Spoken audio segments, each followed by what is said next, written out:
Na véspera de Natal, em minha casa em Florianópolis, depois de presentear meu filho Léo com um BMW e entregar à sua esposa, Tainá, uma bolsa de grife, esperei pelo momento em que eles me entregariam algo, qualquer coisa que mostrasse que eu importava. Em vez disso, meu filho deu um sorrisinho e disse: Mãe, obrigado por tudo. Mas a Tainá me disse que está na hora de você aprender uma lição. Então, sem presentes para você. Tainá recostou-se com um sorriso satisfeito, sem saber que eu tinha vindo preparada para ensinar uma lição por conta própria. Meu nome é Helena Souza. Tenho 73 anos. E se você tivesse me dito no Natal passado que este ano eu estaria sentada sozinha na minha casa, sem planos, exceto compartilhar esta história com estranhos que entendem a traição melhor do que meu próprio sangue, eu nunca teria acreditado em você. Mas aqui estou eu. E quer saber? Estou em paz com isso. Porque algumas lições custam tudo para aprender, mas te devolvem algo mais valioso do que qualquer presente embrulhado em papel brilhante. Elas te devolvem a si mesma. Agora, antes que eu conte o que aconteceu naquela noite, quero saber uma coisa. Onde você está agora? Está assistindo a isso da sua sala de estar enquanto embrulha presentes? Talvez esteja na cama, rolando o feed tarde da noite porque não consegue dormir. Ou talvez você seja como eu, passando as festas refletindo silenciosamente sobre as pessoas que quebraram sua confiança. Seja qual for a sua história, deixe um comentário abaixo e me diga de onde você está assistindo e quais são os seus planos para o Natal este ano. Porque eu aprendi que as pessoas que realmente te entendem nem sempre são aquelas que compartilham seu sobrenome. Às vezes, são estranhos na internet que sobreviveram ao mesmo tipo de desgosto. E se você já se sentiu invisível em sua própria família, se já deu tudo de si e não recebeu nada além de crueldade em troca, então fique comigo. Esta história é para você. Dê um like se você acredita que as pessoas devem ser responsabilizadas pela forma como tratam quem as ama. Compartilhe isso com alguém que precisa ouvir que não há problema em estabelecer limites, mesmo com seus próprios filhos. E inscreva-se, porque o que acontece a seguir mostrará que o silêncio não é fraqueza. Às vezes, é estratégia. Agora, deixe-me levá-lo de volta àquela noite. A noite em que tudo mudou. A casa cheirava a peru assado e velas de canela. A árvore de Natal erguia-se alta no canto da sala, decorada com enfeites que meu falecido marido, Roberto, e eu colecionamos ao longo de 40 anos de casamento. As luzes piscavam suavemente, lançando um brilho quente pela sala. Passei 3 dias me preparando para esta noite. Esfreguei o chão, que já estava limpo. Poli a prataria que raramente saía da gaveta. Fui ao supermercado 2 vezes porque esqueci a farofa agridoce que o Léo adorava quando criança. Eu queria que tudo estivesse perfeito. Quando Léo e Tainá chegaram, abracei meu filho com força na porta. Por um segundo, apenas um segundo, senti que o tinha de volta. Ele cheirava a mesma colônia que Roberto costumava usar. Seus braços pareciam fortes e seguros. Mas no momento em que Tainá entrou, seus olhos começaram a esquadrinhar minha casa como se estivesse fazendo um inventário. Não admirando, avaliando. O jantar foi silencioso. Léo falou sobre o trabalho. Eu fiz perguntas. Tainá rolava o feed em seu celular, mal tocando na comida que passei horas preparando. Notei que ela usava uma pulseira que eu nunca tinha visto antes. Parecia cara. Muito mais cara do que qualquer coisa que seu emprego em uma boutique pudesse pagar. Mas não disse nada. Mães aprendem a engolir perguntas quando sentem que as respostas podem doer. Depois do jantar, fomos para a sala de estar para os presentes. Entreguei primeiro uma pequena caixa para o Léo. Dentro estavam as chaves de um BMW, usado para o qual eu vinha economizando há meses. Não porque eu lhe devesse algo, não porque eu quisesse sua aprovação, mas porque o amor de uma mãe não desaparece só porque seu coração foi machucado. Quando ele abriu, seu rosto ficou sem expressão.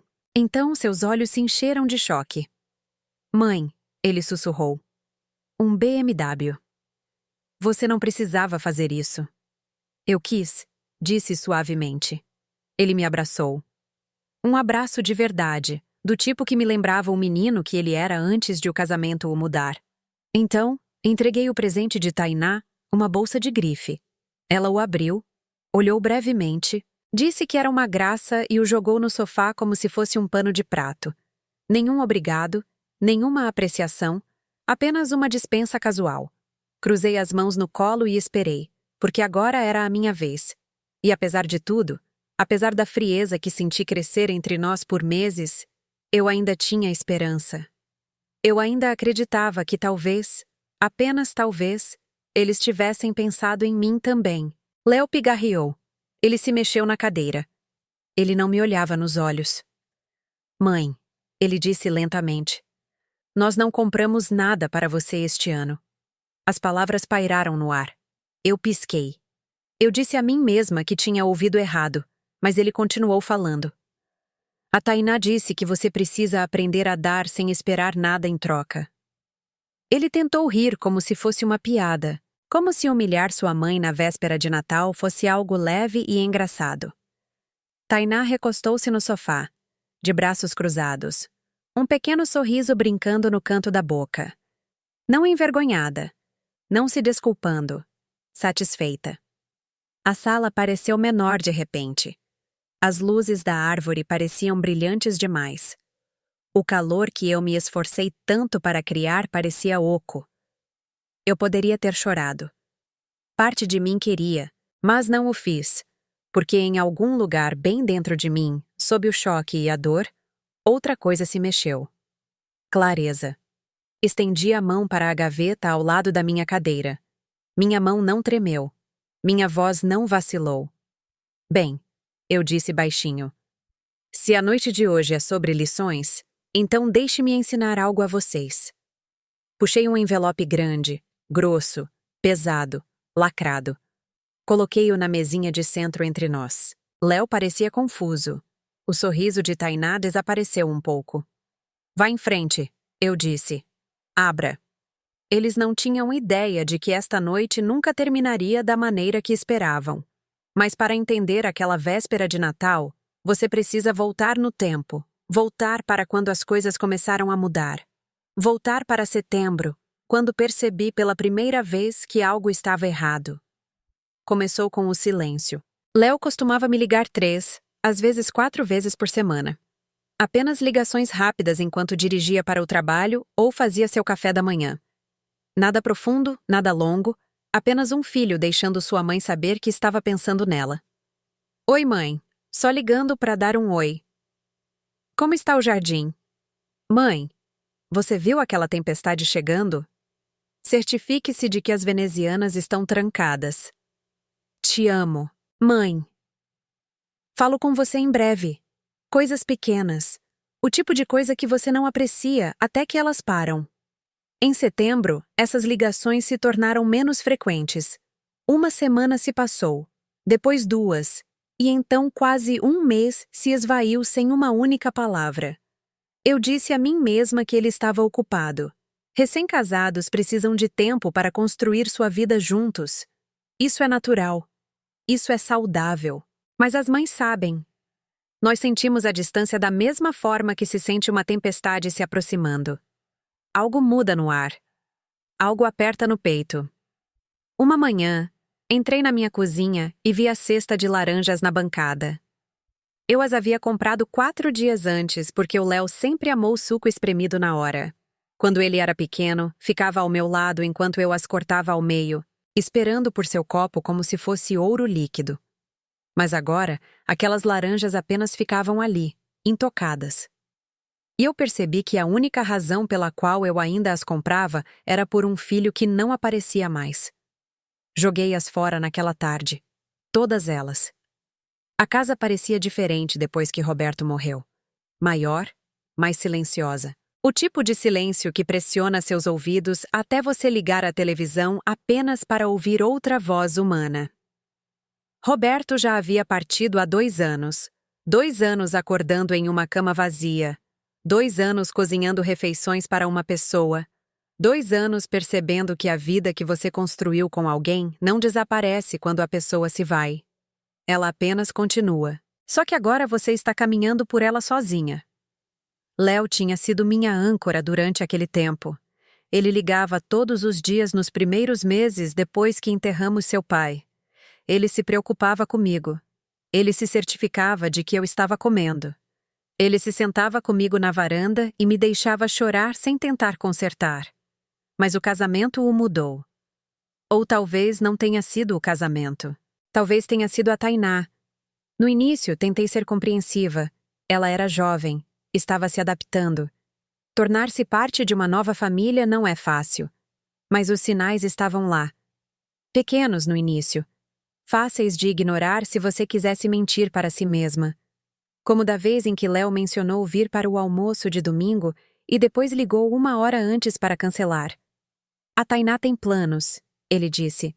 Como se os planos dela automaticamente se tornassem os dele, sem questionar. Ou da vez em que convidei os dois para uma pequena reunião na casa da minha amiga Célia. Léo disse que sim, mas na manhã do evento, Tainá me mandou uma mensagem diretamente. Nós não poderemos ir. O Léo precisa descansar. Não. Nós decidimos não. Desculpe. Surgiu um imprevisto, apenas uma declaração, como se ela tivesse autoridade para falar por ele agora. Fiquei olhando para aquela mensagem por um longo tempo. Eu queria ligar para ele. Queria perguntar se ele ao menos sabia que ela havia cancelado em seu nome. Mas não o fiz, porque tinha medo da resposta. Mães são ensinadas a ser pacientes, a dar espaço, a confiar que o amor trará seus filhos de volta quando estiverem prontos. Mas o que não te dizem é que às vezes o espaço se torna distância, e a distância se torna abandono.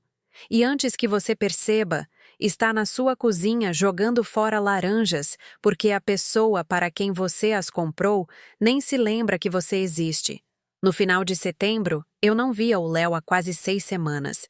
Tentei mandar mensagens para ele. Coisas casuais, nada que soasse desesperado. Espero que o trabalho esteja indo bem. Me avise se quiser vir jantar. Vi que sua série favorita voltou. Me fez pensar em você. Saudades, meu querido. Ele respondia horas depois, às vezes no dia seguinte.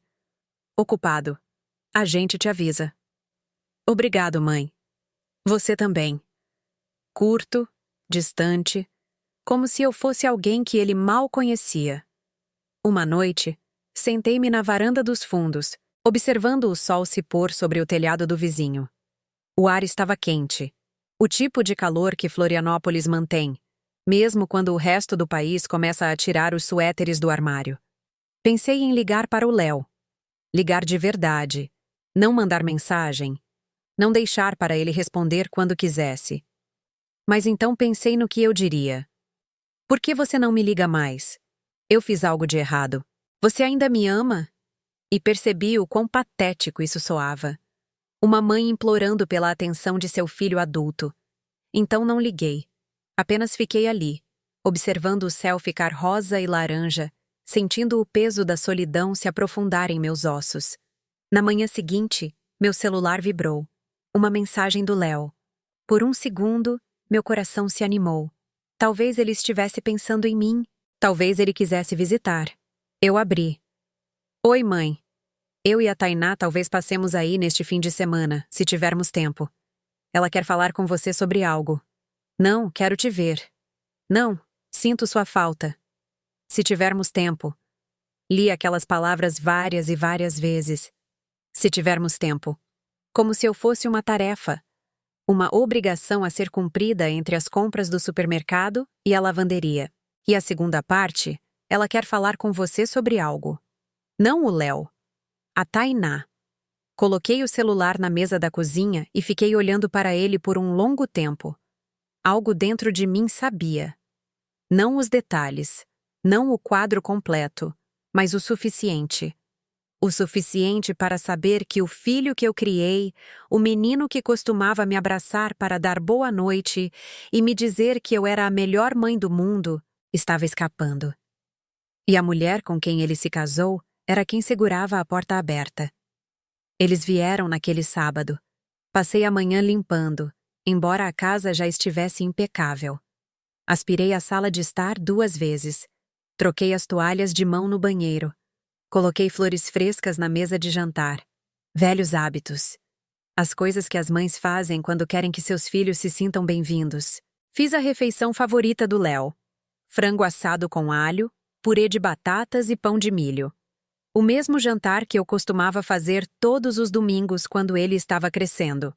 O mesmo jantar que Roberto se sentava para comer depois de um longo dia, afrouxando a gravata e dizendo: Helena, você se superou de novo. Eu queria que o Léo entrasse e sentisse o cheiro de casa. Queria que ele se lembrasse de como era ser amado sem condições. Quando eles chegaram, Léo me abraçou na porta.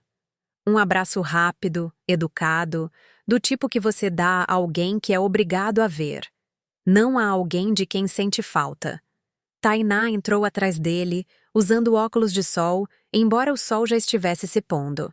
Ela os deslizou para o alto da cabeça e olhou ao redor da minha casa da maneira como alguém inspeciona um quarto de hotel em que não tem certeza se quer ficar. Cheiro bom, disse Léo, tentando parecer alegre. Obrigada, meu querido, eu disse. Podem se sentar. O jantar está quase pronto. Tainá caminhou lentamente pela sala, seus saltos estalando no piso de madeira. Ela parou perto da estante de livros, passando um dedo pela borda como se estivesse verificando se havia poeira. Então ela se virou para mim com um sorriso que não alcançava bem os olhos. Sabe, Helena, ela disse casualmente. Esta casa é muito grande para uma pessoa só. Eu estava tirando o frango do forno. Parei com as luvas de forno ainda nas mãos. É a casa que Roberto e eu construímos juntos, eu disse em voz baixa. Ela guarda muitas memórias. Ela deu de ombros, examinando as unhas. Claro, mas falando de forma prática, é muita coisa para manter. Você provavelmente seria mais feliz em um lugar menor. Menos trabalho, menos estresse. Léo estava parado perto da mesa de jantar, parecendo desconfortável. Ele não disse nada. Apenas mudou o peso de um pé para o outro e evitou meus olhos. Coloquei a assadeira na bancada e tirei as luvas de forno lentamente. Eu gosto da minha casa, eu disse, mantendo a voz calma. Não estou pronta para sair dela. Tainá sorriu novamente. Aquele mesmo sorriso apertado. Claro. É só algo para se pensar. Mas não era uma sugestão. Era uma declaração. Uma semente plantada. Sentamo-nos para comer. Servi a todos como sempre fiz. Léo atacou a comida com genuína apreciação. Por alguns minutos, ele parecia meu filho de novo. Relaxado, presente. Isso está incrível, mãe, disse entre as garfadas. Eu tinha esquecido como seu pão de milho é bom. Meu coração se encheu um pouco. Fico feliz que você goste, querido. Tainá beliscou seu prato. Deu algumas pequenas mordidas, depois pousou o garfo e pegou o celular. Observei-a rolar o feed enquanto Léo e eu conversávamos. Ela nem fingia estar interessada. Seus polegares se moviam rapidamente pela tela, seu rosto iluminado pelo brilho azul. Foi quando notei a pulseira em seu pulso. Era de ouro delicado com pequenas pedras que capturavam a luz toda vez que ela movia a mão. Parecia cara, do tipo que não se compra em uma loja de departamento. Pensei no que Léo me dissera meses atrás. Que Tainá trabalhava meio período em uma boutique no centro. Assistente de vendas, nível básico. Olhei para a bolsa dela sentada na cadeira ao lado. De grife. Reconheci a marca porque a filha de Célia tinha uma. Ela economizou por 1 ano para comprá-la. Depois havia os sapatos, os óculos de sol, as unhas perfeitamente feitas. Nada daquilo fazia sentido. Mas não disse nada, porque o que eu poderia dizer? Perguntar sobre dinheiro parecia invasivo, acusatório, e eu não queria começar uma briga. Então, sorri e continuei servindo o jantar como uma boa anfitriã. Depois que terminamos de comer, Léo me ajudou a levar os pratos para a cozinha. Apenas nós dois. Por um momento pareceu como nos velhos tempos. Obrigado pelo jantar, mãe, ele disse baixinho. Sério? Estava ótimo. Você é sempre bem-vindo aqui, eu disse, tocando em seu braço. Você sabe disso, certo? Ele assentiu, mas não me olhou diretamente. Eu sei. Havia algo em sua voz, algo triste, como se ele quisesse dizer mais, mas não pudesse. Antes que eu pudesse perguntar, Tainá chamou da sala de estar. Léo, vem aqui um segundo. Ele ficou tenso. Então me deu um sorriso rápido e voltou. Fiquei na pia lavando a louça, ouvindo suas vozes abafadas na outra sala. Não conseguia entender tudo, mas ouvi o suficiente. A voz de Tainá, baixa e insistente. Este lugar poderia ser vendido por tanto dinheiro. Poderíamos finalmente parar de alugar. Sabe, nós precisamos disso. Léo disse algo que não conseguia ouvir. Então Tainá novamente, desta vez mais alto. Ela não precisa de todo esse espaço. Ela é uma pessoa só, Léo. Uma pessoa. E nós estamos com dificuldades. Minhas mãos pararam de se mover. A água corria sobre o prato que eu estava segurando, mas eu não a sentia. Nós precisamos disso. Não. Talvez ela ficasse mais feliz em um lugar menor. Não. Poderia ser mais fácil para ela. Nós precisamos disso. Eles não estavam pensando no que era melhor para mim. Estavam pensando no que poderiam pegar. Fechei a torneira e fiquei ali, segurando a borda da pia, olhando pela janela para o quintal. O mesmo quintal onde Roberto e eu costumávamos nos sentar nas manhãs de domingo com café. O mesmo quintal onde Léo aprendeu a andar de bicicleta. A mesma casa que passamos 30 anos enchendo de amor e risadas. E os pequenos momentos comuns que fazem uma vida valer a pena. E agora a esposa do meu filho estava na minha sala de estar calculando seu valor como se não fosse nada mais do que uma transação. Sequei minhas mãos lentamente. Respirei fundo. Então voltei para a sala com um sorriso no rosto. Alguém quer sobremesa? Perguntei animadamente. Eu fiz pudim. Tainá olhou para o celular. Na verdade, deveríamos ir. Temos que acordar cedo amanhã. Léo assentiu rapidamente, como se estivesse aliviado por ter uma desculpa para sair. Eles pegaram suas coisas. Tainá me deu um breve abraço obrigatório. Léo me abraçou um pouco mais, mas ainda parecia distante. Obrigado de novo, mãe, ele disse. A qualquer hora, meu querido. Fiquei na porta e os observei caminhar até o carro. Tainá já estava no celular antes mesmo de entrar. Léo olhou para trás uma vez, apenas uma vez, e me deu um pequeno aceno. Então eles partiram.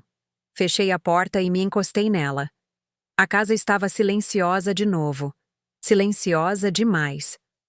Voltei para a sala de jantar e olhei para a mesa. 3 pratos, 3 copos, evidência de que pessoas estiveram aqui, mas parecia mais vazia agora do que antes de eles chegarem. Sentei-me na velha cadeira de Roberto e encarei a parede. As palavras de Tainá ecoavam em minha mente. Nós precisamos disso. Não nós esperamos. Não talvez precisemos. E Léo não disse nada para me defender, nada para impedi-la. Foi quando percebi algo que eu vinha evitando por meses. Meu filho não era mais a mesma pessoa, e a mulher com quem ele se casou não ia parar até conseguir o que queria. 3 semanas se passaram antes que eu os visse novamente. 3 semanas de silêncio, sem ligações, sem mensagens, nada. Tentei entrar em contato 2 vezes. Uma para perguntar como o Léo estava, outra para ver se eles queriam vir para um brunch de domingo. Nas 2 vezes, ele respondeu com a mesma desculpa.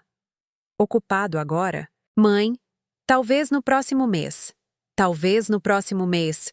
Como se sua mãe fosse algo que você anota na agenda quando não tem nada melhor para fazer. Parei de tentar depois disso. O orgulho tem uma maneira de te proteger quando o amor começa a doer demais. Mas então, do nada, Léo ligou. Oi, mãe. Tainá e eu estamos pensando em fazer um churrasquinho no nosso AP neste sábado. Nada chique. Só umas carnes e relaxar. Você deveria vir. Fiquei tão surpresa que quase derrubei o telefone. Sério? Sim, ele disse. E por um momento ele soou como ele mesmo de novo. Eu sei que faz um tempo. Pensei que seria legal. Meu coração se animou, apesar de tudo. apesar da frieza. Apesar dos comentários calculistas de Tainá sobre minha casa. Apesar da semana sendo ignorada. Porque ele era meu filho e quando seu filho te procura, você aceita. Você tem esperança. Eu adoraria, eu disse. Ótimo. Sábado por volta das 2, estarei lá. Quando desliguei, fiquei na cozinha sorrindo como uma boba. Talvez eu estivesse errada. Talvez as coisas estivessem melhorando. Talvez Tainá estivesse se aproximando de mim. Mães são especialistas em mentir para si mesmas, quando a verdade é dolorosa demais. O sábado chegou. Comprei uma salada de batata pronta e uma garrafa de vinho. Vesti uma blusa bonita. Até passei um pouco de maquiagem. O apartamento deles era pequeno. Um aluguel de 2 quartos em um condomínio perto da rodovia. O tipo de lugar onde jovens casais moram enquanto economizam para algo melhor. Léo me recebeu na porta com um sorriso genuíno. Oi, mãe. Entra aí. O apartamento cheirava a carvão e carne grelhada. Tainá estava lá dentro colocando pratos de papel em uma mesa dobrável. Ela olhou para cima quando entrei. Ah, oi, Helena. Nem calorosa, nem fria. Apenas neutra. Oi, Tainá. Trouxe salada de batata. Ótimo. Pode colocar na geladeira. Léo pegou a tigela de mim e a levou para a cozinha. Eu o segui, olhando ao redor. O apartamento era arrumado, mas esparso. Mobília mínima, uma televisão pequena, um sofá que parecia ter vindo de uma loja de segunda mão. Mas o que me chamou a atenção foi a sacola de compras na bancada. Pude ver a borda de uma caixa dentro. Uma caixa de sapatos de grife, outra. Léo me viu olhando e rapidamente tirou a sacola de vista. Então, quer algo para beber? Mãe, tenho chá gelado. Parece perfeito. Fomos para a pequena varanda onde Léo havia montado uma churrasqueira minúscula. Tinha vista para o estacionamento, mas ele tentou deixar o lugar agradável. Um par de cadeiras dobráveis, um fio de luzes que ele deve ter pego emprestado de algum lugar. Por um tempo pareceu normal. Léo virava os espetinhos. Perguntei a ele sobre o trabalho. Ele falou sobre um projeto que estava gerenciando. Ele riu de algo. Eu disse que era o mais relaxada que me sentia perto dele em meses. Tainá ficou lá dentro, no celular, como de costume. Então ela saiu para a varanda, ainda rolando o feed.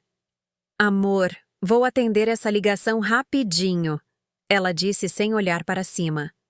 Léo assentiu. Claro. Ela desceu as escadas em direção a um pequeno pedaço de grama perto da cerca que separava o condomínio da propriedade vizinha. Léo e eu continuamos conversando. Ele me contou sobre um colega de trabalho que o lembrava de seu pai. A maneira como o homem organizava sua mesa. A maneira como contava piadas horríveis, mas de alguma forma fazia as pessoas rirem. Enfim, foi a primeira vez que Léo mencionou Roberto em meses. Eu sorri, embora minha garganta parecesse apertada. Seu pai teria gostado dele, eu disse suavemente. Léo assentiu. Sim, ele teria. Então eu ouvi. A voz de Tainá. Ela estava perto da cerca, de costas para nós, com o telefone pressionado contra o ouvido. Sua voz estava baixa, mas o vento a trouxe o suficiente. Não, ele não suspeita de nada. Apenas me dê tempo. Eu congelei. Léo estava focado na churrasqueira, alheio. Tainá continuou falando. Assim que a casa for vendida, tudo se encaixará. Eu só preciso que ele a convença. Meu estômago revirou. Tentei manter meu rosto neutro. Peguei meu chá gelado e dei um gole, embora minhas mãos estivessem tremendo. Tainá riu baixinho ao telefone. Confie em mim. Ela não vai nem ver o que a atingiu. Léo virou um espetinho e olhou para ela. Ela está bem? Ele me perguntou distraidamente. Eu assenti, sem confiar na minha voz. Tainá disse mais algumas palavras que não consegui entender. Depois encerrou a ligação. Ela se virou e subiu as escadas, guardando o celular no bolso como se nada tivesse acontecido. Tudo bem? Léo perguntou. Sim, só coisas do trabalho, ela disse suavemente. Ela se sentou na cadeira ao meu lado e sorriu. Aquele mesmo sorriso apertado que eu tinha visto na minha casa. Olhei para ela, olhei de verdade, e pela primeira vez, não vi a esposa do meu filho. Não vi alguém tentando se adaptar a uma nova família. Vi alguém com um plano. O resto do churrasco passou em um borrão. Não me lembro do que conversamos. Não me lembro do gosto da comida. Tudo o que eu conseguia ouvir era a voz dela. Assim que a casa for vendida, tudo se encaixará. Não se, mas assim que, como se já estivesse decidido. Quando chegou a hora de ir embora, Léo me acompanhou até o meu carro. Obrigado por ter vindo, mãe. Ele disse. Foi muito bom te ver. Eu o abracei forte, mais forte do que o normal. Eu te amo, meu querido, eu disse. Também te amo. Entrei no meu carro e dirigi para casa em silêncio. Minha mente correu o caminho todo. Com quem ela estava falando? O que ela quis dizer com ele não suspeita de nada. Ela estava falando do Léo? Havia outra pessoa e a casa? Minha casa? Ela já estava planejando a venda, já dividindo um dinheiro que não era dela, já tratando minha casa como se fosse favas contadas. Entrei na minha garagem e fiquei lá por um longo tempo, olhando para a porta da frente. A casa pela qual Roberto e eu economizamos. A casa que pintamos juntos. A casa onde criamos nosso filho. Ela a queria e estava usando o Léo para consegui-la. Mas pior do que isso, havia outra coisa acontecendo. Algo que o Léo nem sabia. Algo que ela estava escondendo. Eu precisava saber a verdade. Não suposições, não suspeitas. A verdade. Peguei meu celular e rolei meus contatos até encontrar o número de Célia. Ela atendeu no segundo toque. Helena, tudo bem? Não, eu disse baixinho. Preciso da sua ajuda. Houve uma pausa. Venha aqui, ela disse. Agora mesmo. Liguei o carro e saí da garagem porque eu estava cansada de fingir que tudo estava bem. Estava cansada de esperar que as coisas melhorassem sozinhas. Se meu filho estava sendo manipulado, se minha casa estava sendo alvo, se havia segredos sendo guardados, eu precisava saber e eu ia descobrir.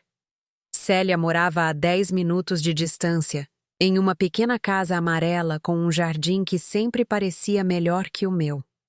Ela era minha amiga desde que o Léo usava fraldas. Ela estava lá quando o Roberto me pediu em casamento. Ela estava lá quando o Léo nasceu. Ela estava lá quando o Roberto morreu. Se alguém entenderia, era ela. Ela abriu a porta antes mesmo de eu bater. Entre, ela disse, dando um passo para o lado. Entrei em sua sala de estar e me sentei no sofá onde já havia sentado centenas de vezes. Mas desta vez parecia diferente, mais pesado. Célia serviu 2 copos de suco de maracujá e me entregou um. Então ela se sentou à minha frente e esperou. Contei tudo a ela. As ligações que pararam. O jantar onde Tainá sugeriu que eu vendesse minha casa. O churrasco onde ouvi ela falando sobre um plano. As coisas caras que ela continuava comprando. A forma como o Léo havia mudado. Quando terminei, Célia ficou em silêncio por um longo momento. Então ela se inclinou para a frente e pegou minha mão. Helena, ela disse gentilmente, isso não é algo sobre o qual você adivinha. Você precisa saber a verdade, não suspeitas, não suposições. A verdade. Mas como? Eu perguntei. Não posso simplesmente acusá-la de algo sem provas. O Léo nunca me perdoaria. Célia assentiu lentamente.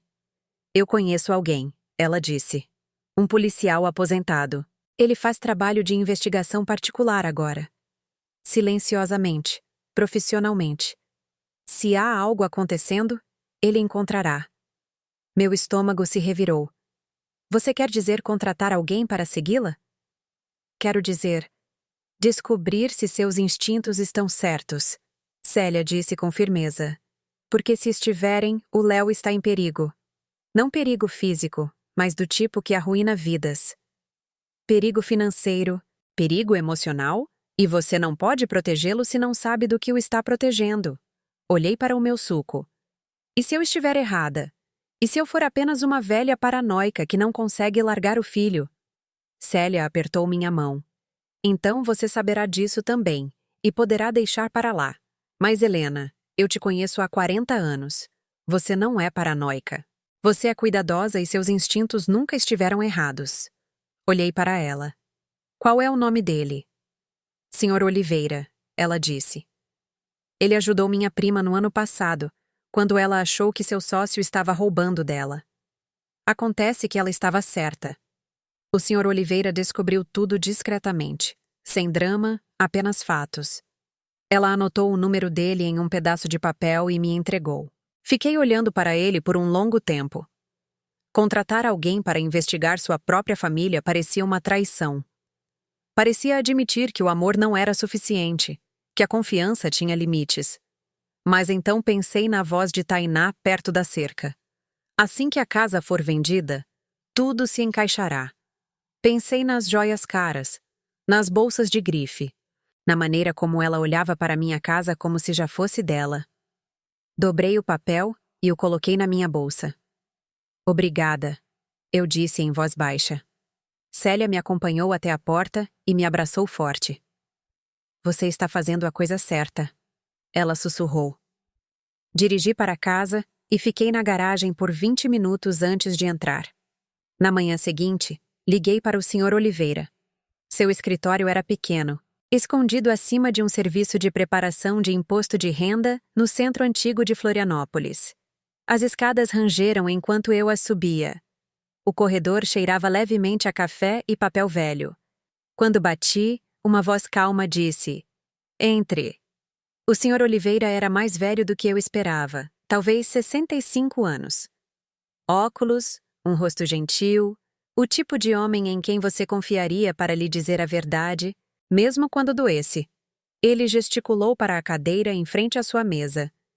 Senhora Souza? Sim. Célia me disse que você poderia ligar. Por favor, sente-se. Sentei-me e cruzei as mãos no colo. Não sabia por onde começar. Ele esperou pacientemente, sem me apressar. Finalmente, falei. Acho que minha nora está planejando algo. Algo que envolve minha casa, e talvez outra pessoa. Não tenho provas, apenas um pressentimento. E uma conversa que não deveria ter ouvido. Contei a ele tudo. A mesma história que contei a Célia. Ele ouviu sem interromper. Ele fez anotações em um bloco de notas amarelo. Quando terminei, ele pousou a caneta e olhou para mim. Senhora Souza, ele disse gentilmente. O que você está descrevendo soa como um padrão. Os itens caros, a pressão para vender sua casa, as ligações particulares. Isso não é aleatório. Sugere intenção. Então você acha que estou certa? Eu acho que você merece saber a verdade, ele disse. E eu posso te ajudar a encontrá-la. Mas preciso ser honesto com você sobre algo. Eu assenti. Se eu investigar isso, posso encontrar coisas que você não queira ver. Coisas sobre sua nora. Talvez coisas sobre seu filho. A verdade nem sempre é agradável. Minha garganta apertou. Eu entendo. Ele se recostou na cadeira. Vou precisar de 2 semanas, talvez menos. Vou segui-la, documentar suas atividades, investigar suas finanças, se possível, ver com quem ela está se encontrando, e então trarei tudo o que encontrar. Quanto isso vai custar? Ele disse um preço. Era mais do que eu queria gastar, mas menos do que perder minha casa. Menos do que ver meu filho ser usado. Certo, eu disse. Ele assentiu e se levantou, estendendo a mão. Entrarei em contato em breve. Apertei sua mão e saí. As 2 semanas seguintes foram as mais longas da minha vida. Tentei me manter ocupada. Limpei a casa. Embora não precisasse. Assei pão que não comi. Organizei armários que já estavam organizados. Toda vez que meu telefone tocava, meu coração pulava. Mas nunca era ele. Apenas telemarketing, apenas chamadas de spam. Léo me mandou uma mensagem uma vez durante essas 2 semanas. Oi, mãe, espero que esteja tudo bem. Vamos tentar visitar em breve. Vamos tentar. Não, sentimos sua falta. Não, queremos te ver. Vamos tentar. Fiquei olhando para aquela mensagem por um longo tempo antes de responder. Estou ansiosa por isso, meu querido. Não tive resposta. À noite, eu ficava acordada, olhando para o teto, imaginando o que o Sr. Oliveira poderia encontrar. Parte de mim esperava que ele não encontrasse nada. Que Tainá fosse apenas materialista, que a ligação significasse algo inofensivo, que eu estivesse exagerando. Mas outra parte de mim, a parte que fora silenciada pela dúvida e pela culpa por meses, sabia melhor. Mães sentem o perigo ao redor de seus filhos da mesma forma que os animais sentem as tempestades. E eu vinha sentindo essa tempestade há muito tempo. No 14º dia, meu telefone tocou. Número desconhecido. Atendi. Senhora Souza, aqui é o Sr. Oliveira. Minha mão apertou o telefone. Sim. Tenho o que você pediu, ele disse em voz baixa. É melhor você vir aqui. Meu coração afundou. Você encontrou algo? Houve uma pausa. Sim, ele disse. Acho que é melhor conversarmos pessoalmente. Fechei os olhos. Estarei aí em 1 hora. Desliguei e me sentei na beira da cama. Minhas mãos tremiam. Por 2 semanas, eu vinha dizendo a mim mesma que talvez estivesse errada. Talvez tudo isso estivesse na minha cabeça. Talvez eu fosse apenas uma viúva solitária procurando problemas onde não existiam. Mas o tom na voz do Sr. Oliveira me disse tudo o que eu precisava saber. Ele havia encontrado algo, e era ruim. Levantei-me lentamente, peguei minha bolsa e fui para o meu carro. A viagem até seu escritório pareceu mais longa do que deveria. Cada sinal vermelho parecia durar para sempre. Cada curva parecia deliberada. Quando finalmente subi aquelas escadas rangentes novamente e bati em sua porta, ele a abriu imediatamente. Seu rosto estava sério. Entre, Sra. Souza. Entrei e me sentei na mesma cadeira em que havia sentado 2 semanas atrás. O Sr. Oliveira sentou-se à minha frente e colocou uma pasta de manila grossa na mesa entre nós. Ele me olhou por um longo momento. Antes de abrir isto, ele disse gentilmente: Quero que saiba que o que você está prestes a ver vai doer, mas você pediu a verdade e você a merece. Eu assenti, minha garganta muito apertada para falar. Ele abriu a pasta lentamente e então disse as palavras que nunca esquecerei. É melhor se preparar. A primeira coisa que o Sr. Oliveira tirou da pasta foi uma fotografia. Ele a deslizou pela mesa em minha direção sem dizer uma palavra. Peguei-a com as mãos trêmulas. Era Tainá, do lado de fora de um restaurante que não reconheci, usando um vestido que eu nunca a tinha visto usar, sorrindo. Mas ela nem estava sozinha. Um homem estava ao lado dela, alto, bem vestido. Sua mão repousava na parte inferior das costas dela, de uma maneira que era familiar demais, confortável demais. Olhei para a foto tentando entender. Quem é este? Perguntei baixinho. O nome dele é Ricardo Mendes, disse o Sr. Oliveira. Ele é dono de uma imobiliária comercial em Balneário Camboriú. Olhei para ele. Imobiliária? O Sr. Oliveira assentiu lentamente. Ele tirou outra fotografia. Esta mostrava Tainá e o mesmo homem entrando em um carro preto elegante. A mão dele estava na cintura dela novamente. Ela estava rindo. Outra foto. Os dois entrando em um hotel. Meu estômago revirou. Há quanto tempo isso está acontecendo? Perguntei, minha voz mal passando de um sussurro. Pelo menos 4 meses, disse o Sr. Oliveira. Talvez mais. Eu a segui em 3 ocasiões distintas. Cada vez ela se encontrou com ele. Almoço, jantar, hotéis. Ele fez uma pausa. Senhora Souza, preciso lhe mostrar outra coisa.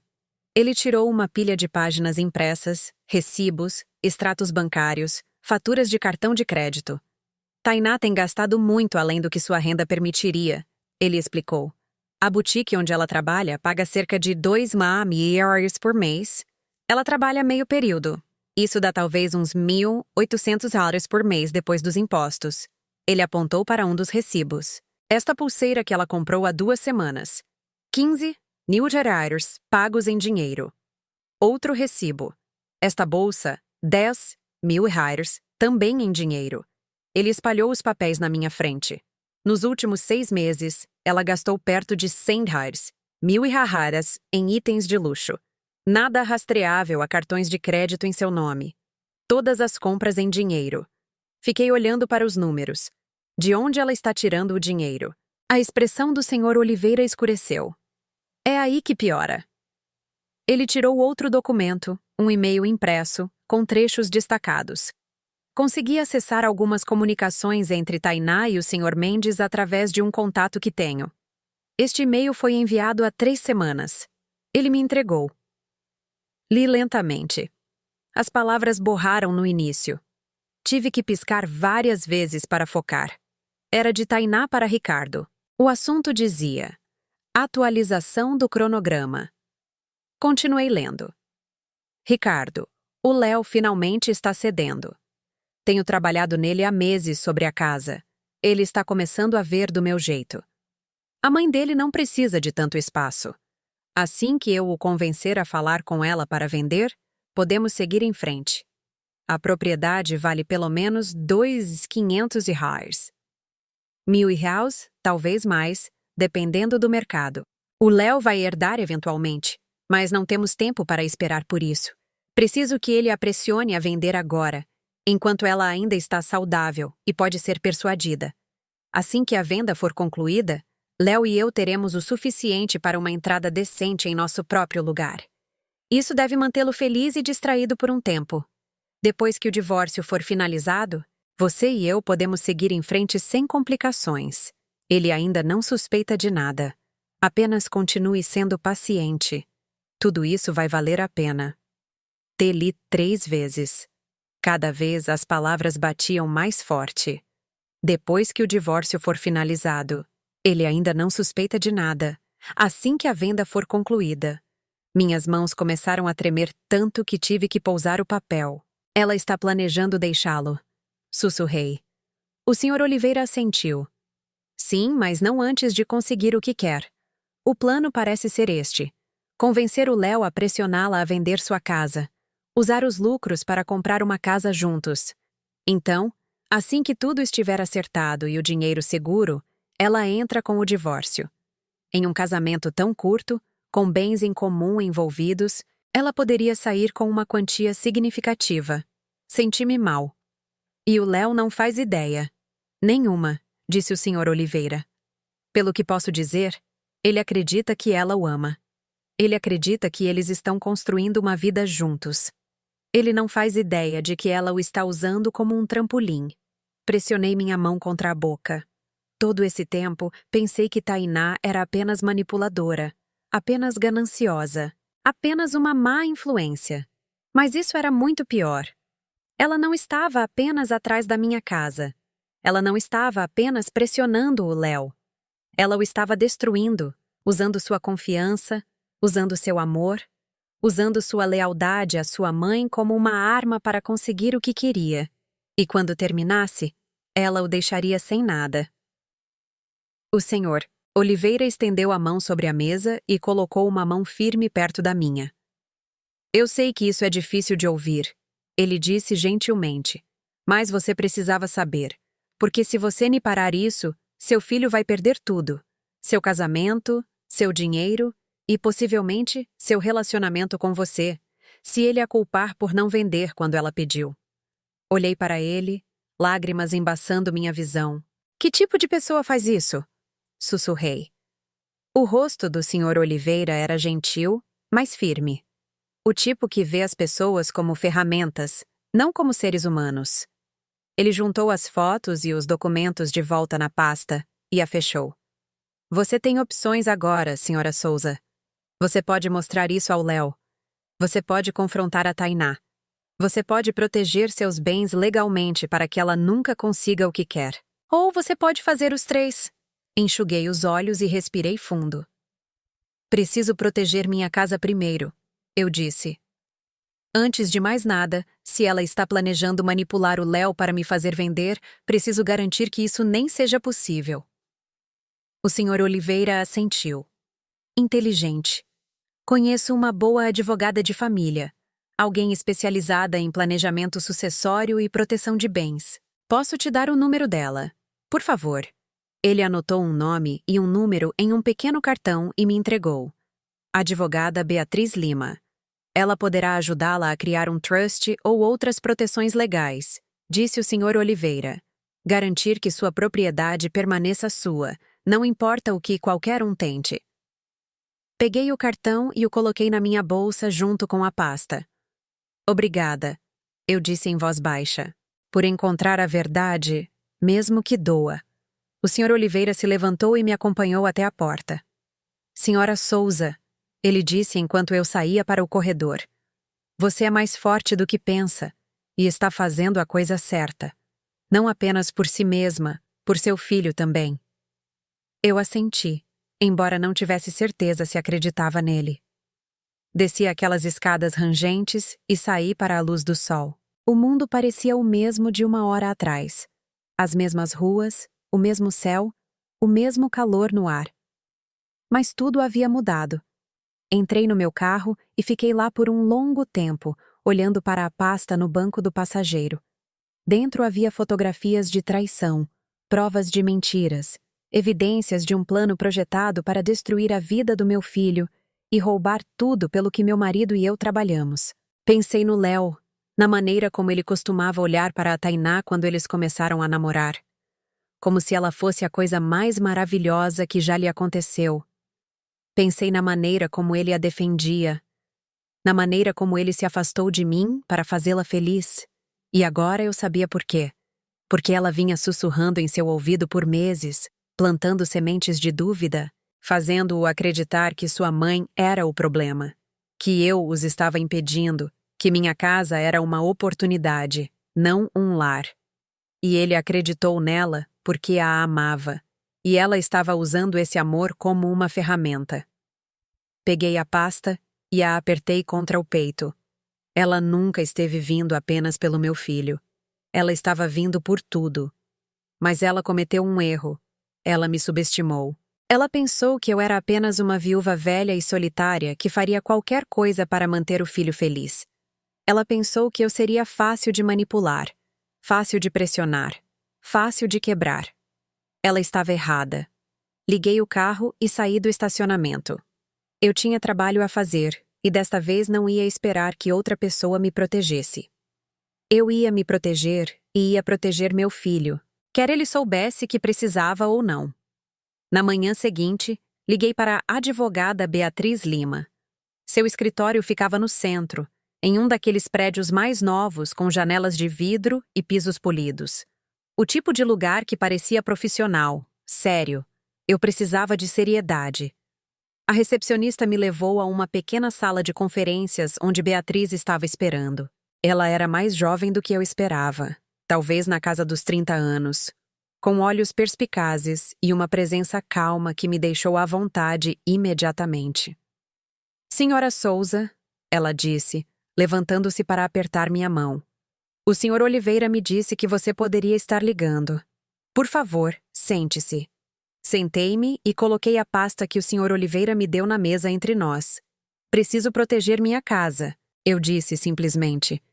E preciso ter certeza de que ninguém pode me pressionar a vendê-la. Nem meu filho, nem a esposa dele, ninguém. Beatriz assentiu e abriu um bloco de notas. Conte-me o que está acontecendo. Contei a ela tudo, a história toda. A manipulação de Tainá, o caso, o plano de usar o Léo para me convencer a vender, os e-mails detalhando seu cronograma. Beatriz ouviu sem interromper. Quando terminei, ela se recostou na cadeira e cruzou as mãos. Senhora Souza, você tem mais controle do que imagina, ela disse. E podemos garantir que continue assim. Ela me explicou em termos que eu podia entender. Um holding familiar. Isso me permitiria manter o controle total da minha propriedade enquanto eu estivesse viva. Ninguém poderia me forçar a vender. Ninguém poderia tirá-la de mim. E quando eu eventualmente falecesse, a casa seria transferida de acordo com meus desejos, não com as exigências de outra pessoa. Também podemos adicionar condições, disse Beatriz. Por exemplo, se você quiser garantir que seu filho herde a propriedade, Podemos incluir uma cláusula que a proteja de ser reivindicada por um cônjuge em um divórcio. Também podemos especificar que se alguém tentou manipulá-la ou pressioná-la a vender, essa pessoa será excluída da herança por indignidade. Fiquei olhando para ela. Você pode fazer isso? Com certeza. É sua propriedade, Sra. Souza. Você decide o que acontece com ela. Não seu filho, não a esposa dele. Você. Pela primeira vez em meses, senti algo que quase havia esquecido. Poder. Não sobre outras pessoas, mas sobre minha própria vida, minhas próprias escolhas. Eu quero isso, eu disse com firmeza. Tudo isso. Beatriz sorriu. Ótimo. Vou redigir os documentos. Você precisará assiná-los na frente de um tabelião, e eu me certificarei de que tudo seja registrado corretamente. Uma vez feito, sua casa estará protegida permanentemente. Ela fez uma pausa. Mas preciso perguntar, o que você planeja fazer sobre seu filho? Você vai contar a ele o que encontrou? Pensei nisso por um longo momento. Sim, eu disse baixinho. Mas ainda não. Não até que eu esteja pronta. Não até que ele possa ver a verdade com seus próprios olhos. Beatriz assentiu lentamente. Apenas tenha cuidado. Confrontos como este podem dar errado se não forem tratados da maneira certa. As pessoas nem sempre reagem da maneira que você espera. Eu sei, eu disse. Mas ele merece saber, mesmo que isso o destrua. Porque se eu lhe contar a ele, ela o destruirá de qualquer maneira. Beatriz estendeu a mão sobre a mesa e colocou a mão sobre a minha. Você está fazendo a coisa certa, ela disse gentilmente. Por si mesma e por ele. 3 dias depois, voltei ao escritório dela para assinar os papéis. Os documentos eram grossos, cheios de linguagem jurídica que eu só entendia pela metade. Mas Beatriz me guiou por cada página, cada cláusula, cada proteção. Quando assinei meu nome no final, senti algo mudar dentro de mim. Força. A casa era minha, totalmente, legalmente, irrevogavelmente. Tainá podia conspirar o quanto quisesse. Podia sussurrar no ouvido do Léo. Podia planejar, manipular e mentir, mas nunca teria minha casa. Saí daquele escritório de cabeça mais erguida do que estivera em meses. Naquela noite, sentei-me à mesa da cozinha com a pasta do Sr. Oliveira espalhada na minha frente. Fotografias, recibos, e-mails, extratos bancários, evidências de traição, provas de mentiras. Estudei cada detalhe. Memorizei o cronograma. Li os e-mails até poder recitá-los de cor. E então comecei a planejar. Pensei no Léo, no filho que criei, no menino que costumava segurar minha mão quando atravessávamos a rua. O adolescente que me trazia flores no Dia das Mães, mesmo quando não tinha dinheiro. O jovem que chorou no funeral do pai e me disse que sempre cuidaria de mim.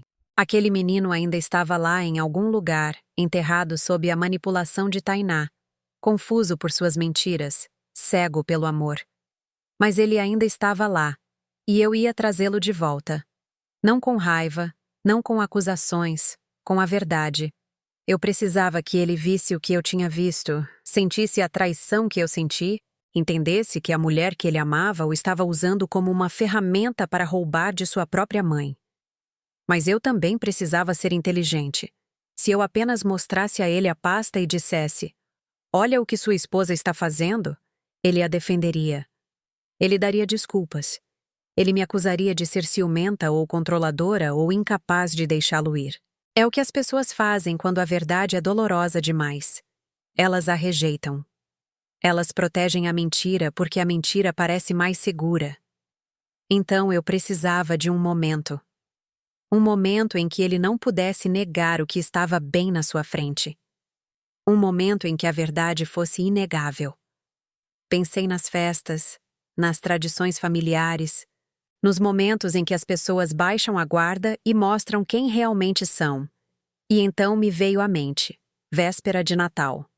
Peguei meu calendário e contei as semanas. 2 meses. Eu tinha 2 meses para me preparar. 2 meses para garantir que tudo estivesse no lugar. 2 meses para planejar a única noite que mudaria tudo. Peguei uma caneta e um pedaço de papel. Comecei a escrever. Uma lista de convidados. Apenas Léo e Tainá. Um cardápio. As comidas favoritas do Léo. A refeição que eu costumava fazer quando ele era menino. Presentes. Pensei cuidadosamente sobre isso. O que significaria algo para o Léo? O que mostraria a ele que eu ainda o amava mesmo depois de tudo? Um carro. Ele vinha falando sobre querer um veículo melhor há meses. Eu vinha economizando. Não porque eu lhe devesse algo, mas porque o amor não para só porque foi ferido. E para Tainá, uma bolsa de grife. Não porque ela merecesse, mas porque eu precisava que ela se sentisse segura, confortável, sem suspeitas. Eu queria que ela pensasse que tinha vencido. Queria que ela acreditasse que eu era apenas uma velha boba cobrindo-os de presentes porque estava desesperada por sua aprovação. E então, quando ela estivesse no auge de sua confiança, quando pensasse que a noite estava indo exatamente como ela planejou, eu apresentaria a verdade. Não com gritos, não com lágrimas, apenas fatos, fotografias, e-mails, recibos. Deixar as evidências falarem por si mesmas. Dobrei o papel e o coloquei de lado. Em seguida, peguei um grande envelope pardo da gaveta, do tipo com fecho de metal. Lenta e cuidadosamente, coloquei cada pedaço de evidência dentro. As fotos de Tainá com Ricardo, os recibos mostrando compras em dinheiro, os e-mails impressos detalhando seu plano, os extratos bancários, tudo. Selei o envelope e escrevi o nome do Léo na frente, com caligrafia caprichada. Em seguida, coloquei-o na gaveta da mesa ao lado da minha cadeira favorita na sala de estar. A mesma cadeira onde eu me sentaria na véspera de Natal. A mesma cadeira onde eu entregaria a verdade ao meu filho. Fiquei olhando para o envelope por um longo tempo. Parte de mim queria ligar para o Léo agora mesmo, para avisá-lo, para implorar que ele visse o que estava acontecendo antes que fosse tarde demais. Mas eu sabia que isso nem funcionaria. Ele tinha que ver por si mesmo. Ele tinha que sentir o peso da traição em suas próprias mãos. Fechei a gaveta e me levantei. 2 meses. Eu podia esperar 2 meses. Eu já havia esperado tanto. Fui até a janela e olhei para a rua. O sol estava se pondo. O céu estava ficando rosa e laranja, como sempre ficava em Santa Catarina. Pela primeira vez em muito tempo, não senti medo. Não me senti fraca. Senti-me pronta. Tainá achava que estava jogando um jogo. Achava que tinha todas as peças no lugar. Achava que estava 10 passos à frente. Mas ela esqueceu algo. Mães ne desistem de seus filhos. Não quando estão em perigo. Não quando estão sendo usados. Não quando estão sendo destruídos por alguém que não os ama de verdade. Afastei-me da janela e sussurrei para a sala vazia.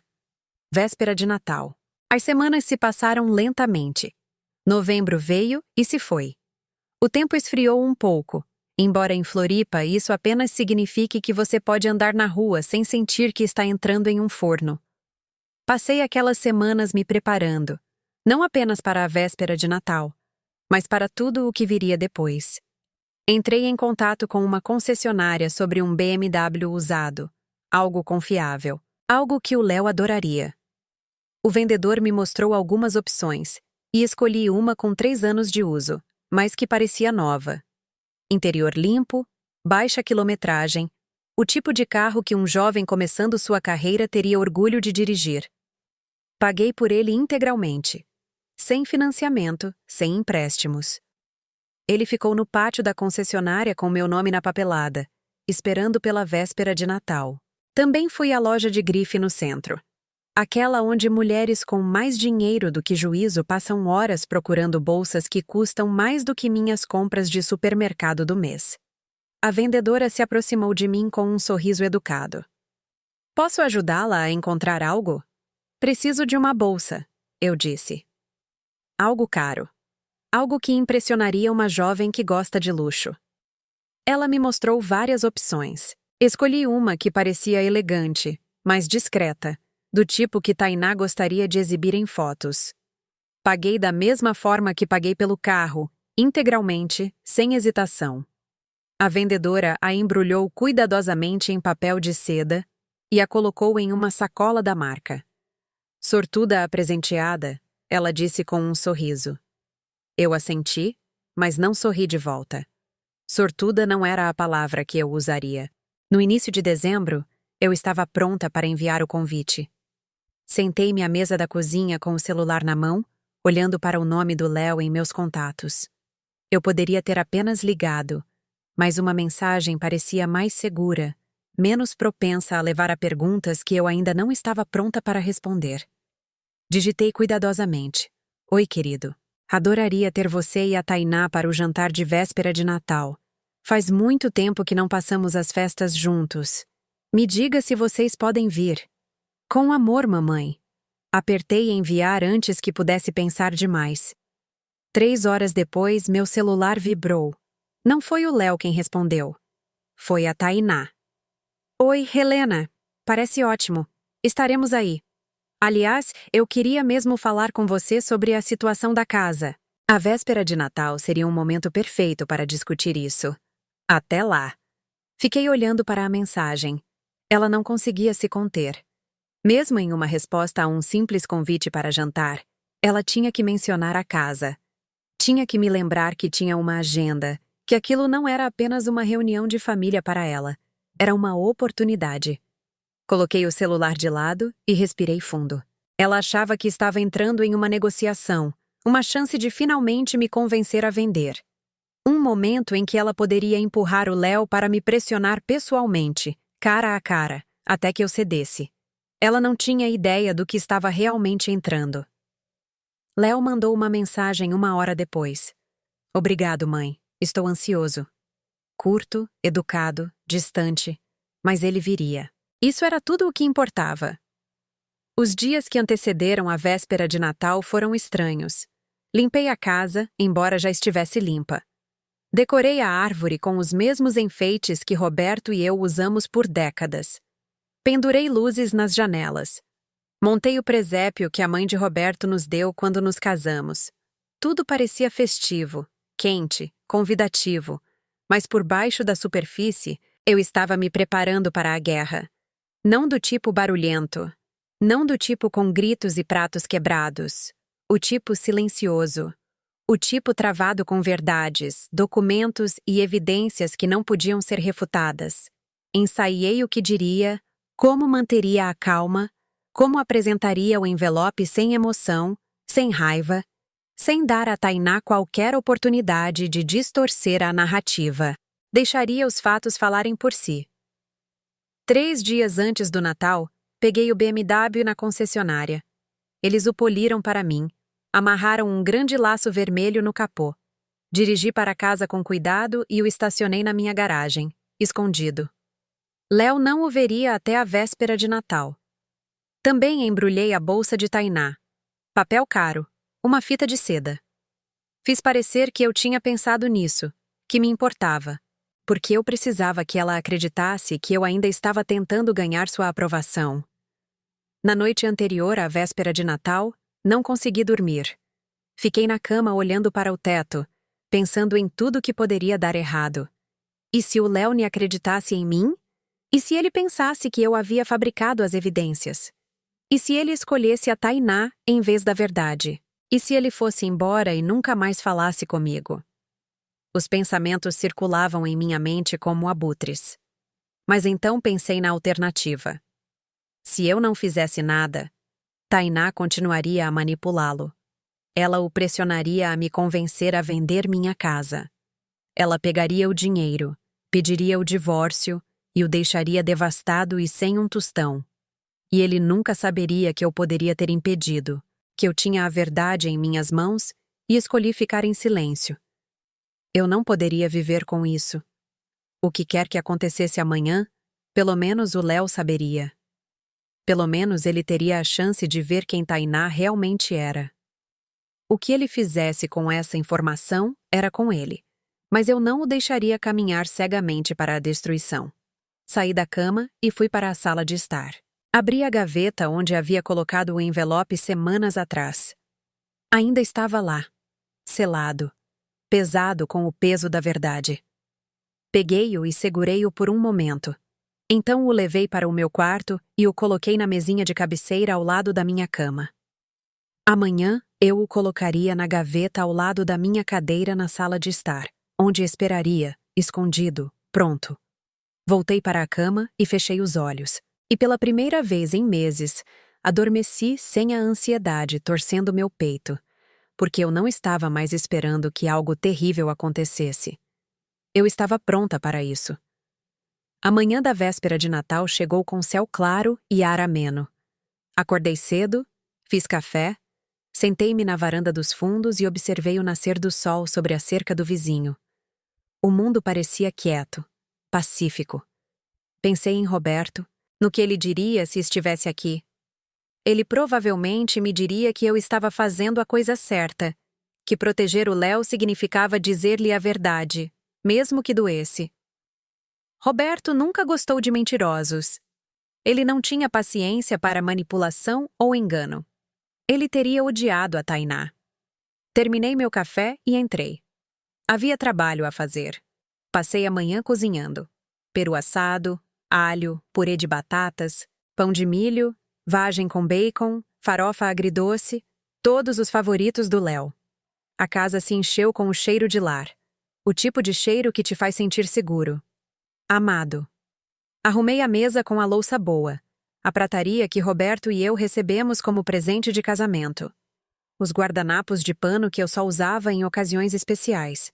Tudo parecia perfeito. Coloquei a bolsa embrulhada debaixo da árvore. Coloquei a caixinha com as chaves do carro ao lado. Então, fui ao meu quarto e peguei o envelope. Levei-o para a sala de estar e o coloquei na gaveta ao lado da minha cadeira. Fora de vista, esperando. Fiquei ali por um momento, olhando para a gaveta fechada. Esta noite, tudo mudaria. Ou o Léo veria a verdade e escolheria se proteger, ou ele a rejeitaria e escolheria a Tainá. De qualquer forma, eu saberia, e finalmente pararia de viver neste limbo doloroso de ver meu filho ser destruído e ser impotente para impedi-lo. Respirei fundo. Então fui para a cozinha terminar de preparar o jantar. Estava quase na hora. Eles chegaram às 6 em ponto. Ouvi o carro entrar na garagem e respirei fundo antes de abrir a porta. Léo estava na varanda segurando uma garrafa de vinho. Ele sorriu quando me viu, mas o sorriso não chegou aos olhos. O tipo de sorriso que você dá quando não sabe o que esperar. Oi, mãe. Feliz Natal. Feliz Natal, meu querido. Eu o abracei forte. Ele retribuiu o abraço, mas apenas por um momento antes de se afastar. Tainá caminhou atrás dele, rolando o feed em seu celular. Ela olhou para cima brevemente. Oi, Helena. Algo cheira bem. Obrigada. Entrem. O jantar está quase pronto. Eles entraram. Léo olhou ao redor para as decorações. A árvore. A mesa posta com a louça boa. Uau, mãe. Você realmente caprichou. Eu queria que fosse especial, eu disse suavemente. Tainá perambulou pela sala, seus olhos examinando tudo. Os móveis, as paredes, as janelas. Ela estava fazendo de novo, avaliando, calculando. Observei-a por um momento, depois me virei para o Léo. Gostaria de algo para beber antes do jantar? Claro, aceito um pouco de água. Caminhamos juntos para a cozinha, só nós dois. Por um breve segundo, pareceu normal. Como você tem passado, mãe? Ele perguntou. Bem, eu disse, servindo-lhe um copo, ocupada me preparando para esta noite. Ele assentiu. Mas sua mente parecia estar em outro lugar. E você? Eu perguntei. Como está o trabalho? Tudo bem, corrido. Você sabe como é. Ele pegou o copo e bebeu sem me olhar. Eu queria estender a mão, tocar seu braço, contar tudo ali mesmo, mas me contive. Ainda não. Tainá apareceu na porta. Léo, vem ver isso aqui. Ele olhou para mim, depois saiu da cozinha. Fiquei ali sozinha, segurando a borda da bancada. O jantar foi tenso.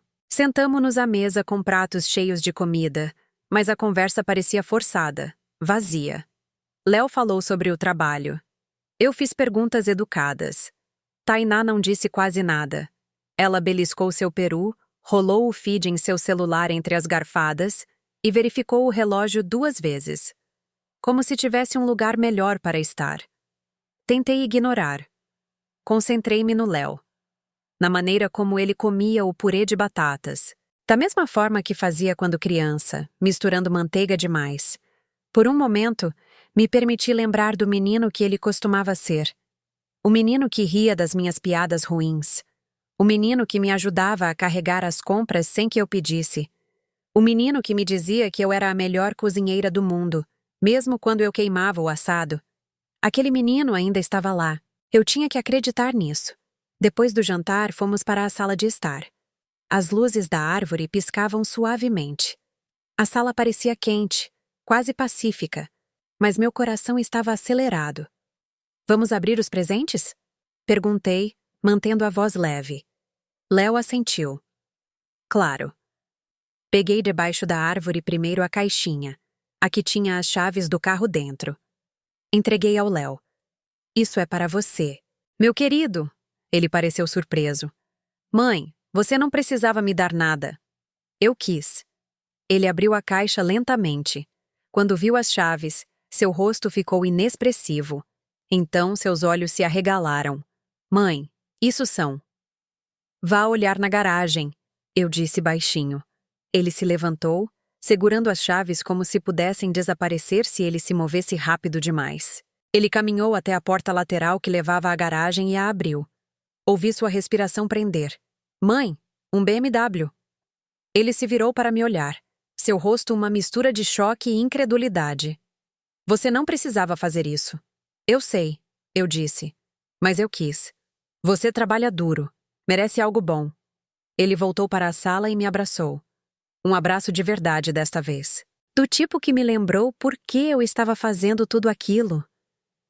Obrigado, ele sussurrou. Eu não sei o que dizer. Você não precisa dizer nada. Ele se afastou, seus olhos brilhando um pouco. Tainá ainda estava sentada no sofá, observando com uma expressão indecifrável.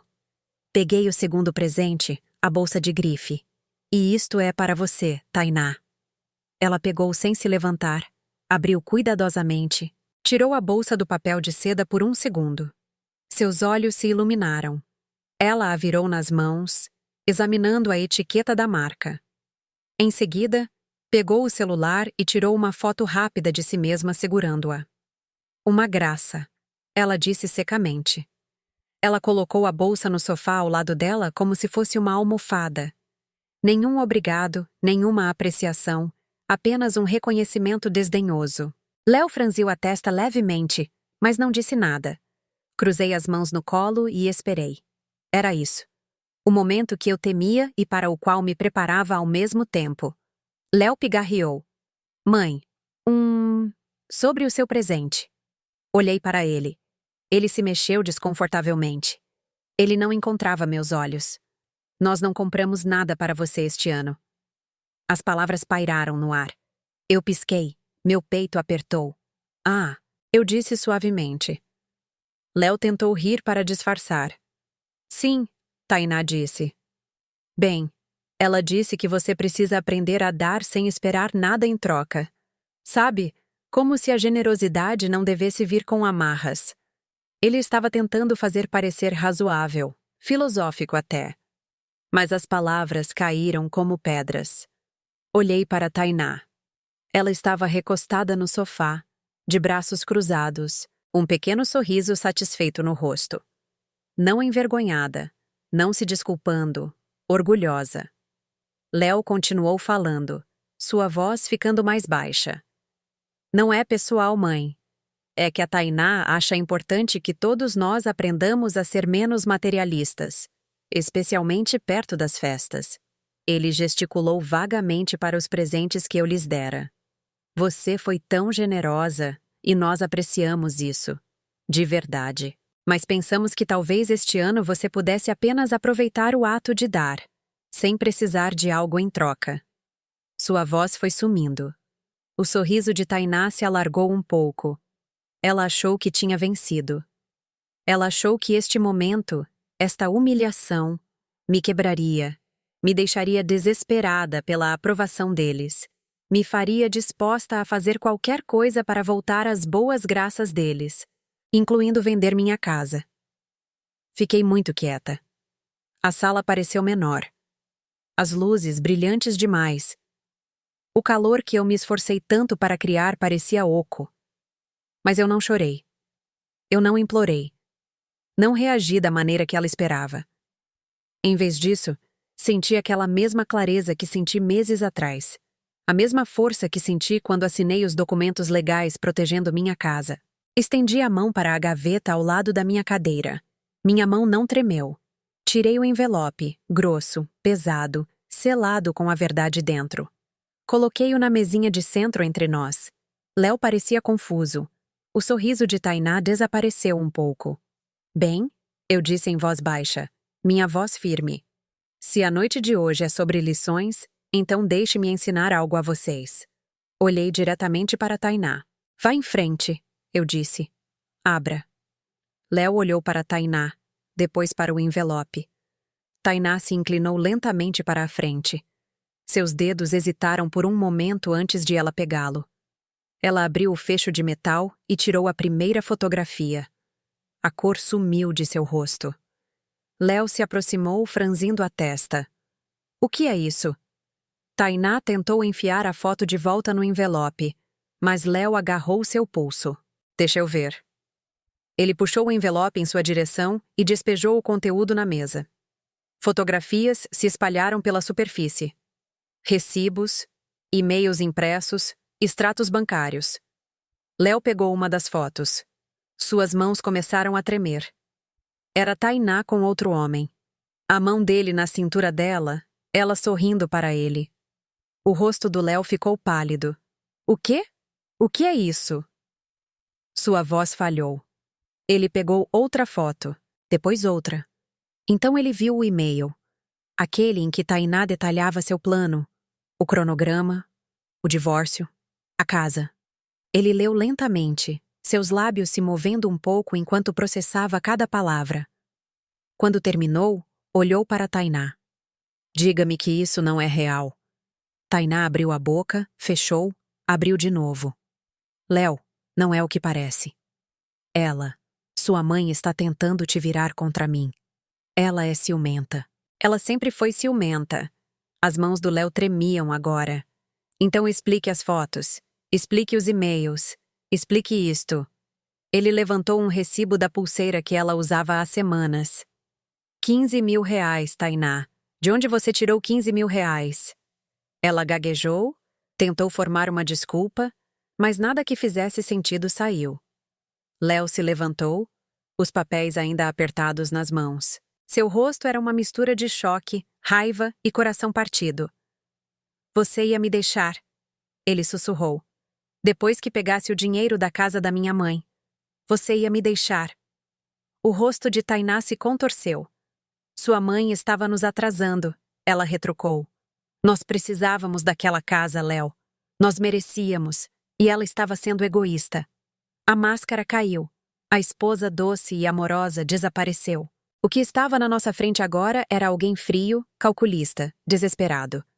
Léo deu um passo para trás. Fora. Tainá piscou. O quê? Fora. Sua voz estava baixa, controlada, mas tremendo de raiva.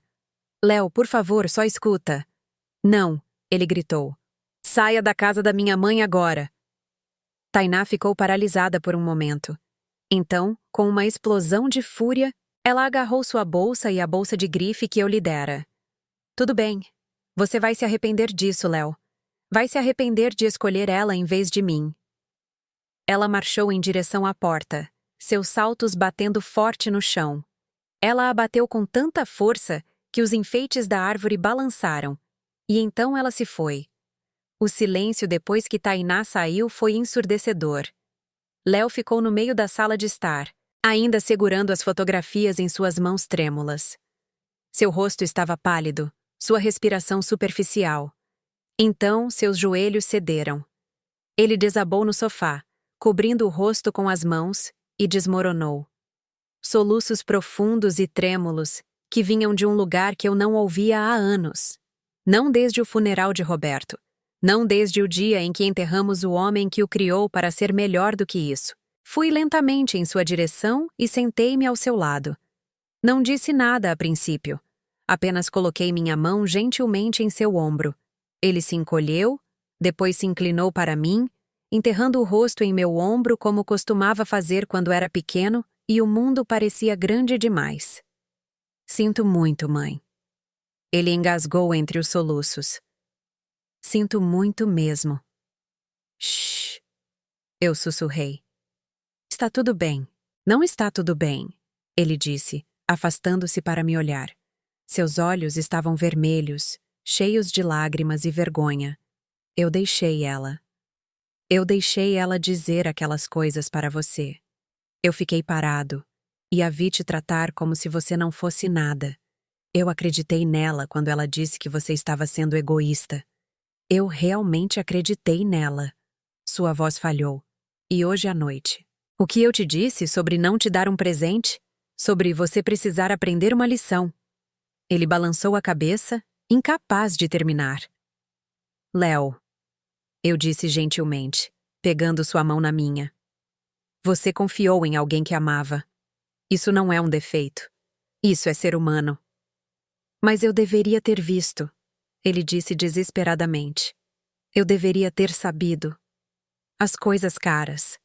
A maneira como ela falava da sua casa.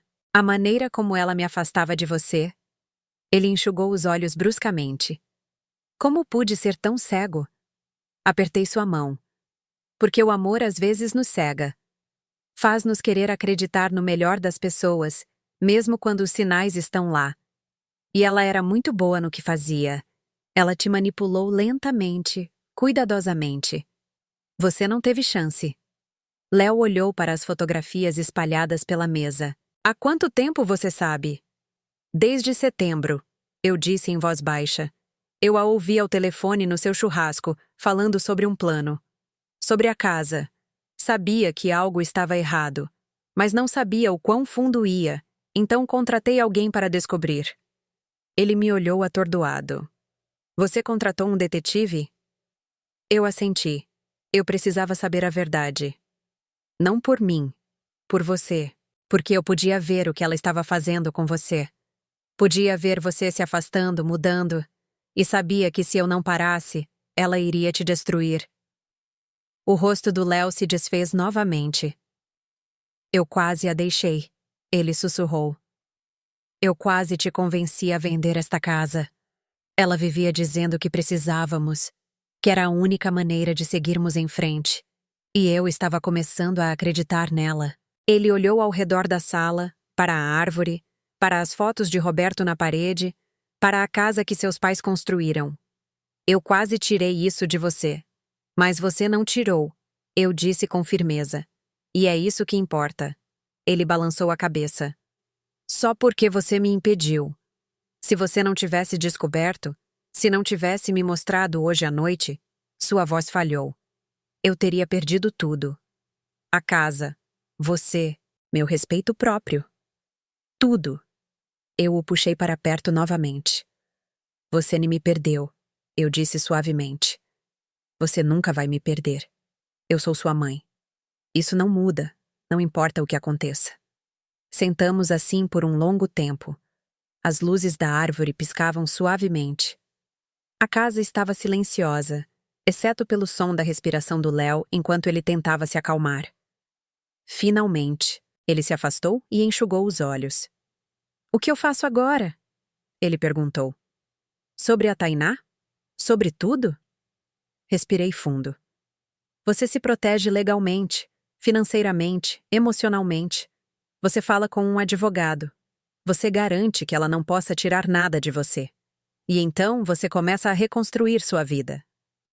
Léo assentiu lentamente, como se estivesse tentando absorver tudo. E você? Ele disse, olhando para mim. A casa. Você. Você fez algo para protegê-la? Eu sorri fracamente. Eu criei uma holding familiar. A casa está legalmente protegida. Ninguém pode me forçar a vendê-la.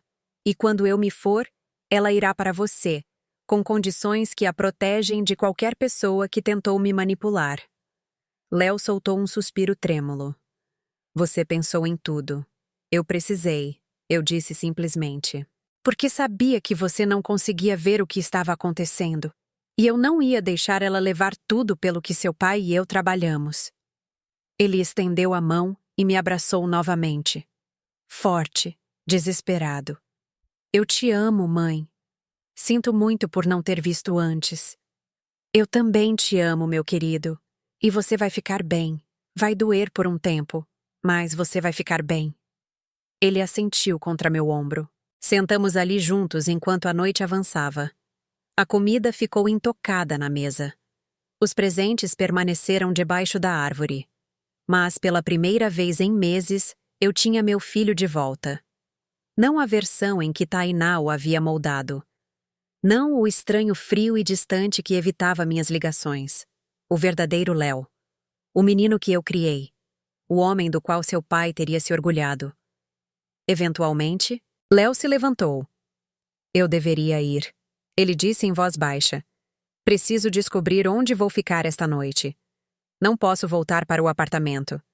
Você vai ficar aqui, eu disse com firmeza. No seu antigo quarto. Pelo tempo que precisar.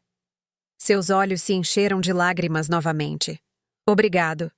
Eu o acompanhei escada acima e o mostrei o quarto de hóspedes. O mesmo quarto em que ele dormiu quando era adolescente. Eu o mantive igual todos esses anos por via das dúvidas. Descanse um pouco, eu disse. Nós resolveremos tudo amanhã. Ele assentiu e fechou a porta. Voltei para baixo e fiquei na sala de estar, olhando para a bagunça na mesinha de centro, as fotografias, os e-mails, as evidências de traição. Juntei tudo lentamente e coloquei de volta no envelope. Em seguida, caminhei até a lareira e olhei para as chamas que havia acendido mais cedo. Parte de mim queria queimar tudo, destruir as evidências e fingir que nada daquilo havia acontecido. Mas não o fiz, porque o Léo poderia precisar para o divórcio, Léos advogados, para provar o que ela tinha feito. Deixei o envelope de lado e sentei-me na minha cadeira. A casa estava silenciosa agora, pacífica. A véspera de Natal não me deu alegria. Não me deu a calorosa reunião de família que eu esperava quando enviei aquele convite semanas atrás. Mas me deu algo mais importante. Clareza, liberdade e meu filho de volta. Pensei em Tainá, em onde ela estaria agora, provavelmente ligando para o Ricardo. Provavelmente já planejando seu próximo passo. Mas ela havia perdido. Ela não conseguiu a casa. Ela não conseguiu o dinheiro. E ela perdeu o Léo. Tudo porque subestimou o amor de uma mãe. Tudo porque achou que eu era fraca. Sorri fracamente e olhei para a árvore. Os enfeites que Roberto e eu colecionamos ao longo dos anos piscavam suavemente na luz. Nós conseguimos, Roberto. Sussurrei. Nós o protegemos. Sentei-me ali por um longo tempo, pensando em tudo o que havia acontecido, tudo o que eu havia aprendido. Que o silêncio não é fraqueza, que a paciência não é rendição, que às vezes as pessoas que amamos precisam ser protegidas de suas próprias escolhas. E que limites, mesmo os dolorosos, são atos de amor. Levantei-me lentamente e apaguei as luzes da árvore. Em seguida, subi para a cama. Amanhã, Léo acordaria em seu quarto de infância. Ele teria que enfrentar a realidade de tudo o que perdeu. Teria que sofrer, reconstruir, recomeçar. Mas não o faria sozinho. E ele o faria como ele mesmo, não como a ferramenta de outra pessoa. Enquanto estava na cama, pensei em todos vocês assistindo a isso. Todos vocês que se sentiram invisíveis em suas próprias famílias. Todos vocês que deram tudo e não receberam nada além de crueldade em troca. Quero que saibam de uma coisa. Vocês não são fracos por amar pessoas que os machucam. Vocês não são tolos por lhes dar chances. Mas vocês também não são obrigados a se destruir para deixá-los confortáveis. Vocês têm permissão para estabelecer limites. Têm permissão para proteger o que é seu. Têm permissão para se afastar de pessoas que usam seu amor como uma arma. Mesmo que essas pessoas sejam seus próprios filhos, mesmo que isso parta seu coração. Porque às vezes o maior ato de amor é dizer não. Se esta história ressoou em você, se você já teve que fazer a dolorosa escolha de se proteger de alguém que ama, deixe um comentário abaixo. Compartilhe sua história. Deixe que outros saibam que não estão sozinhos. E se você acredita que as pessoas devem ser responsabilizadas pela forma como tratam aqueles que as amam, dê um like. Compartilhe isso com alguém que precisa ouvir. Inscreva-se para não perder as histórias que importam, porque todos nós merecemos ser tratados com dignidade, mesmo por nossa própria família. Especialmente por nossa própria família.